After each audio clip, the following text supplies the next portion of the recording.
What's up, guys? I hope you're all doing well, and thank you so much for popping into my review for the Academy Award nominated film Blue Moon. This is directed by Richard Linklater and stars Best Actor nominee Ethan Hawke. And the film was also nominated for Best Original Screenplay.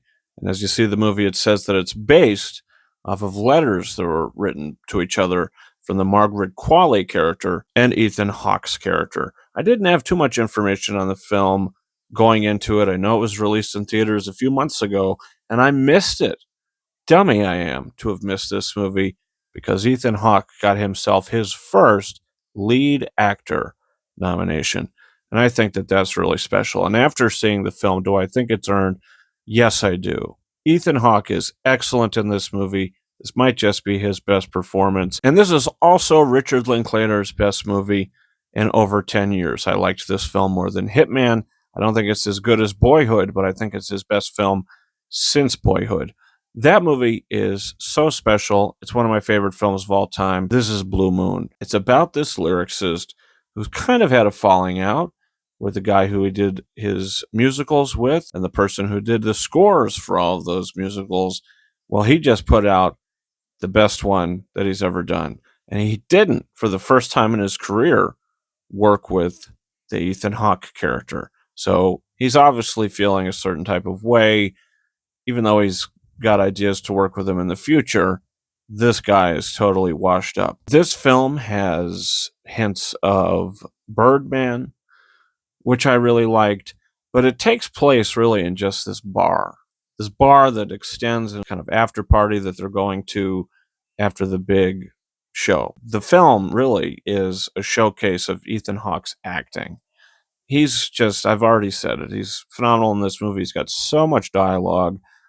Of course he was going to get a nomination. I just think it's kind of upsetting that Joel Edgerton didn't make the list for Train Dreams. I think he probably should have been nominated as well. But Ethan Hawke, deserving of the nomination. He's so good in this movie. And I think that's really the takeaway from it. You know, the production design's good, but the cinematography, you know, there's nothing too flashy or exciting about the production of the film. It's really his performance in the script. So the two strongest things the movie did were both nominated. So, yeah, I'm really happy that I finally saw the movie. I didn't love it. I really liked it. I was always engaged. And once the first 10 to 15 minutes, I was like, okay, they're probably going to just have a lot of long dialogue sequences, and it's going to be in this place because that's just kind of the tone that the film sets. But once it sets the tone, I think it's extremely engaging. And by the end of it, I was like, wow, it's a good movie. The movie doesn't have this big, huge finish, but I don't think it had to. You know, this character Ethan Hawke is playing is kind of a sleazeball.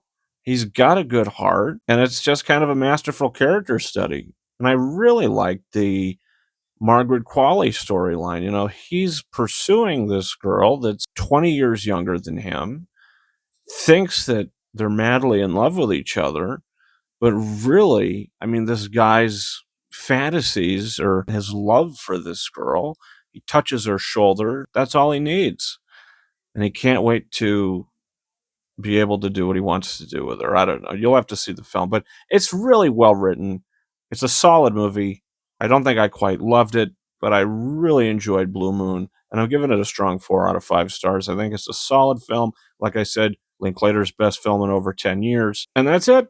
That's my thoughts on Blue Moon. So, guys, comment down below. Have you seen the movie? Are you happy that Ethan Hawke finally got a Best Lead Actor nomination? I know that there's a couple times that he could have got in, that he didn't.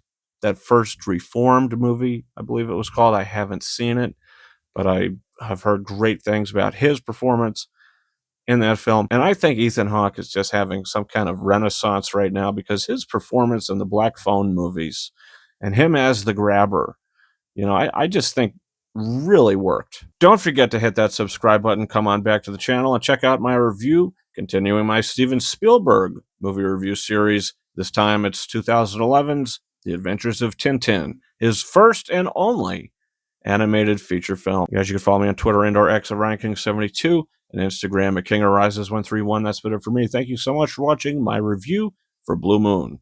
And until next time, over and out.